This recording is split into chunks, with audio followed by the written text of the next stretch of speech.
Baik, Assalamualaikum warahmatullahi wabarakatuh dan salam sejahtera buat kita semua, terutama kepada anak didik saya. Semoga dalam kondisi sehat dan selalu semangat dalam belajarnya. Di sini untuk anak kelas 12 itu terbagi atas 4 bagian untuk wirausaha produk kerajinan untuk pasar lokal. Intinya, ini adalah bagian dari kelanjutan dari pelajaran bagian sebelumnya. Saya akan masuk ke bagian perhitungan harga jual. Perhitungan harga jual. Harga jual produk atau produk adalah sejumlah harga yang dibebankan kepada konsumen yang dihitung dari biaya produksi dan promosi.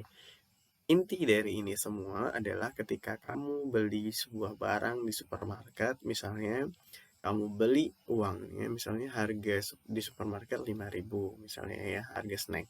Kamu beli tuh harganya 5.000. Nah, itu adalah harga jual produk yang kamu kasihkan itu uangnya, yang harganya adalah 5.000 tadi.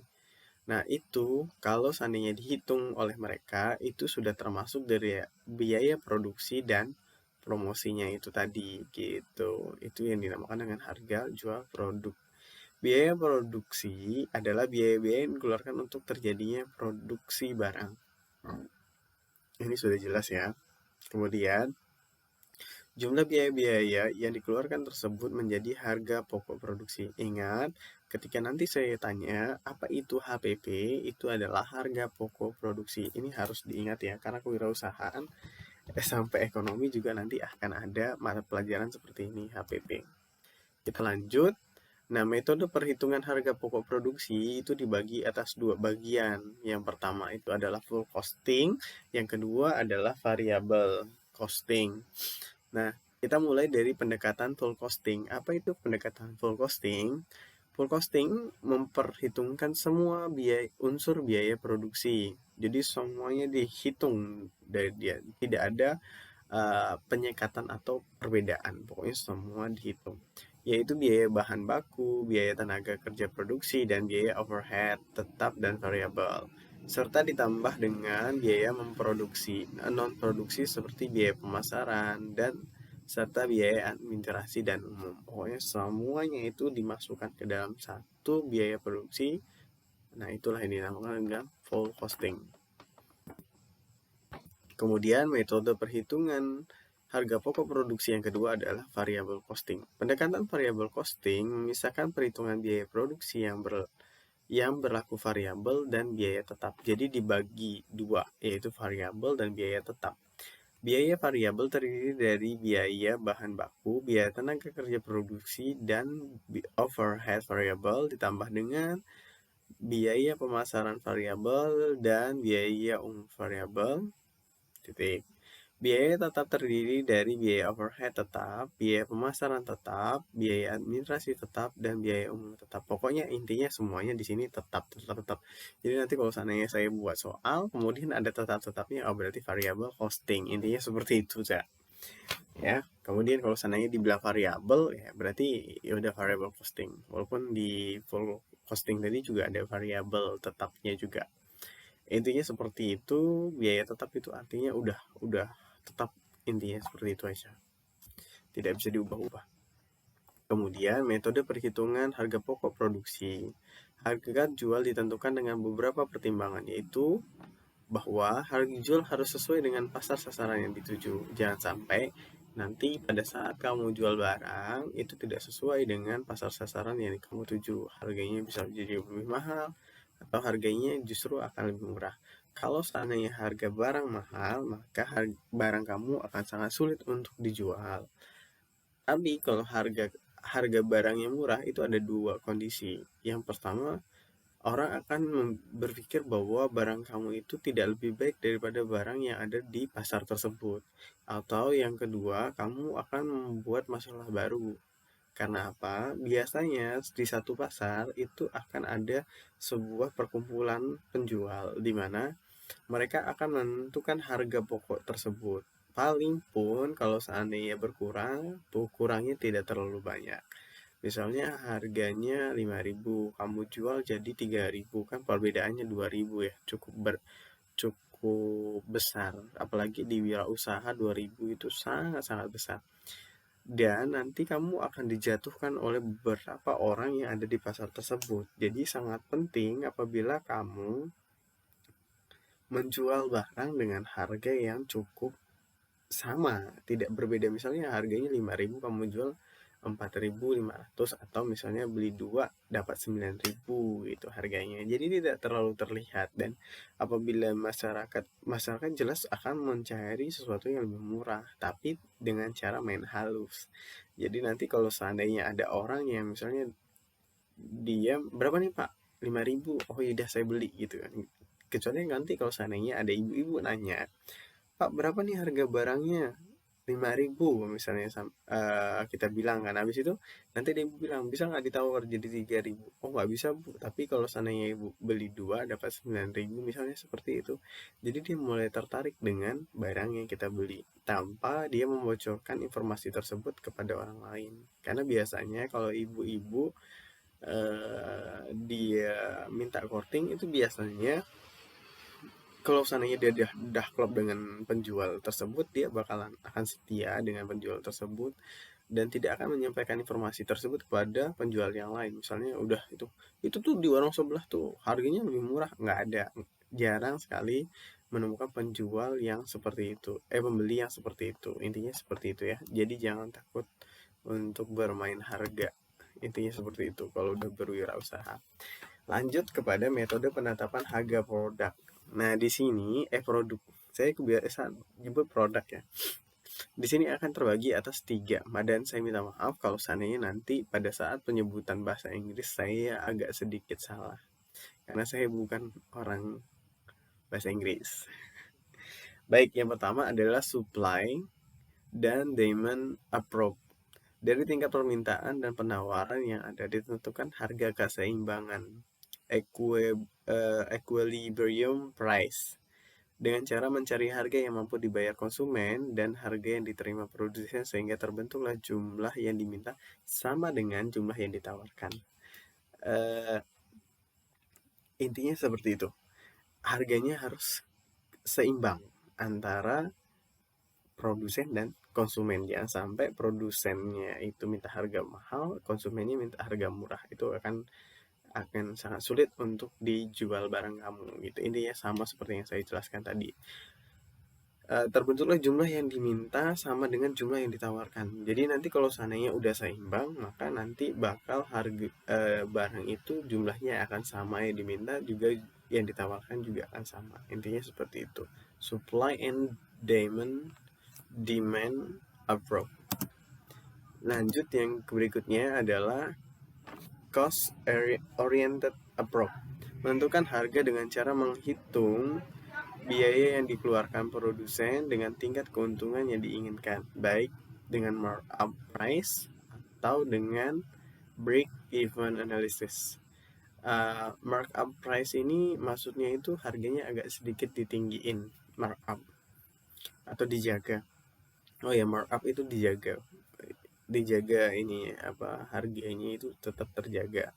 Dan break even analysis ini maksudnya itu adalah di mana suatu kegiatan produsen itu tidak memiliki keuntungan dan juga tidak memiliki kerugian. Jadi dia hanya flat. Maksudnya tidak ada untung, tidak ada rugi. Nah, itu yang dimaksud. Menentukan harga dengan cara menghitung biaya yang dikeluarkan produsen dengan tingkat keuntungan yang diinginkan. Jadi setelah kamu dapat nilai rata-ratanya, baru kamu cari keuntungan dari yang kamu inginkan. Intinya seperti itu. Menentukan harga produksinya. Selanjutnya yang berikutnya adalah market approach. Merumuskan harga untuk produk yang dipasarkan dengan cara menghitung variabel-variabel yang mempengaruhi pasar dan harga seperti situasi, kondisi politik, persaingan, dan sosial budaya. Ini contohnya seperti kegiatan pilkada, pilpres tahun 2000 berapa ya kemarin, terakhir 2019 ya, 2019 atau 2018 gitu, saya lupa. 2018 kalau nggak salah. Nah, itu kita bisa ngelihat di situ harga pasar itu tidak naik, tidak turun, karena mereka akan memainkan harga pasar. Apalagi kalau kamu udah bermain di pasar yang besar, itu bakal terasa sekali harganya. Harga ya yang paling kelihatan itu adalah ketika ada musim lah. Ada hari besar seperti Natal dan Tahun Baru atau Lebaran untuk yang Muslim. Itu bakal kelihatan telur tiba-tiba harganya naik, kemudian yaitu semuanya naik. Itu juga harus diperhitungkan dalam penetapan harga produk. Jangan sampai kondisi politik lagi memanas, kamu diam-diam aja gitu kan. Kemudian kamu nggak naikin harga atau nggak nurunin harga. Politik tiba-tiba kondisi krisis moneter, kamu tetap jual dengan harga mahal. Oh, siap-siap, nanti warung kamu bakal hancur. Intinya seperti itu ya. Jadi harus memperhitungkan dari segala segala macam bentuk. Tapi nanti kalau ketika di dunia nyata, kita harus mengikuti ilmu markup approach. Nanti orang tuamu bakal bingung apa itu market approach itu. Jadi mereka nggak tahu, tapi kamu setidaknya paham bahwa ini ada solusi, yaitu dengan cara solusi market approach. Walaupun kamu nggak tahu judulnya, tapi kamu memperhitungkan dengan sifat dari market approach itu tadi. Lanjut ke media promosi. Nah, ini paling penting nih, media promosi. Pengertian dan jenis-jenis promosi kerajinan untuk pasar lokal. Promosi merupakan salah satu strategi pemasaran. Ingat, promosi itu adalah salah satu strategi pemasaran. Banyak sekali strategi pemasaran, tapi promosi ini adalah salah satu dari strategi pemasaran yang akan dijelaskan di prakarya dan kewirausahaan. Strategi pemasaran produk memanfaatkan dari strategi yang pertama produk, yang kedua place, yang ketiga price, yang keempat promotion, yang dikenal dengan sebutan 4P. Nanti kalau seandainya saya minta kalian sebutkan 4P, kalian paham. Produk, price, and promotion. Pada pembelajaran sebelumnya telah dibahas tentang produk atau produk, kemudian harga atau price. Kesuksesan produk tepat melainkan juga tempat penjualan, place, dan promosi atau promotion. Lanjut, tujuan promosi adalah untuk mengenalkan produk kepada calon pembeli dengan membuat pembeli membeli barang. Jadi tujuan promosi itu bukan cuma nengokin barang nih, aku punya barang misalnya. Saya nggak terlalu banyak di sini, tapi ada sebuah contoh misalnya seperti ini. Ini saya punya barang nih, namanya buku Prakarya dan Kewirausahaan yang dikeluarkan Kementerian Pendidikan dan Kebudayaan Republik Indonesia tahun 2018. Ayo ke kawan-kawan kalau seandainya mau beli. Udah gitu aja, tapi tidak ada pembelian. Nah, itu bukan tujuan dari promosi. Tujuan dari promosi itu ya jelas supaya pembeli membeli produk kalian atau produk kita, misalnya seperti itu.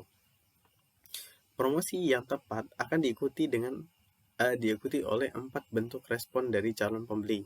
Pertama adalah perhatian, attention, dari calon pembeli disebabkan oleh promosi yang menarik didengar dan dilihat serta unggul daripada promosi produk persaingan. Jadi yang paling pertama itu adalah si konsumen itu ngelihat dulu gitu loh, memperhatikan dulu. Wah, kayaknya nih bagus gitu kan, baru melihat aja gitu loh, intinya seperti itu. Yang kedua adalah ketertarikan, interest, dari calon pembeli. Maksudnya interest ini maksudnya aku pengen nih. Nah, itu udah aku mulai tertarik, gue pengen nanti masuk ke yang ketiga. Ketiga adalah keinginan, desire.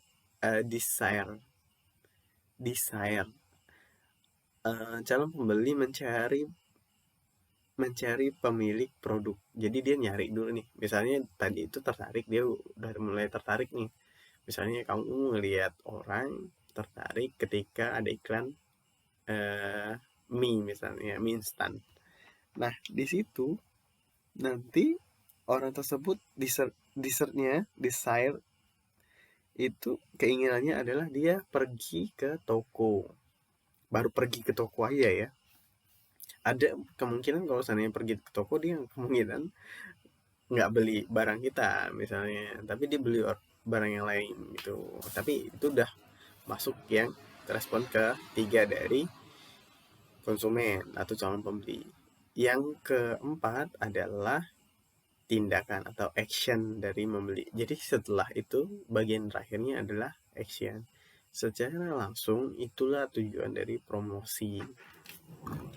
Si konsumen membeli atau tindakan atau action.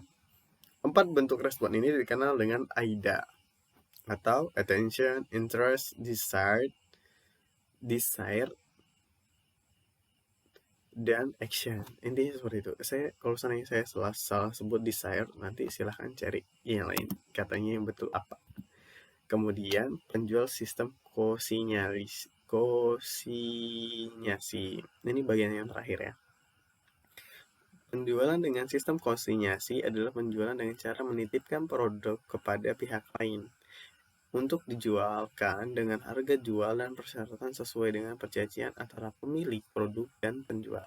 Intinya adalah kamu nitip barang, kemudian kamu buat janji sama orang yang jual barang tersebut. Misalnya kamu nitip barang, kamu bikin kue, kamu titip di warungnya Bu Iis. Nanti Bu Iis bikin nih sebuah perjanjian, bukan kamu yang buat perjanjian, tapi nanti disetujui oleh dua pihak yang sedang melakukan perjanjian tersebut. Misalnya, nanti Bu kalau seandainya Ibu di sini saya minta potongannya 15.000. Nggak usah 15.000 besar banget ya. Misalnya saya minta potongannya 5.000 saja Bu dari yang Ibu jual. Misalnya seperti itu.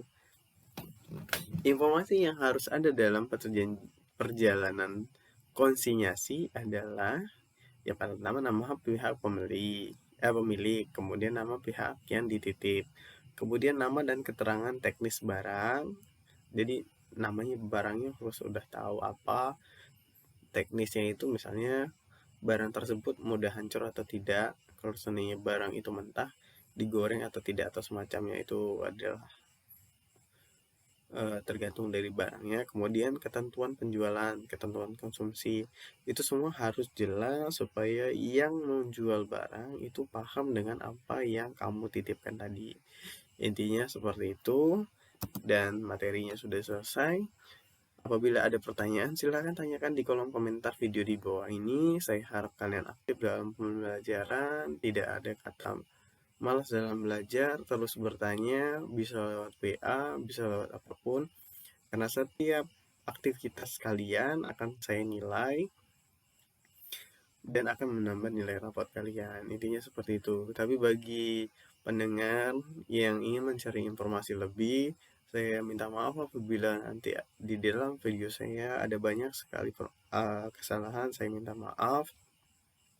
Tapi kalau seandainya video saya bermanfaat, silahkan digunakan dengan baik untuk menambah pembelajaran kalian. Mungkin itu saja dari saya. Wabillahi taufiq wal hidayah. Assalamualaikum warahmatullahi wabarakatuh.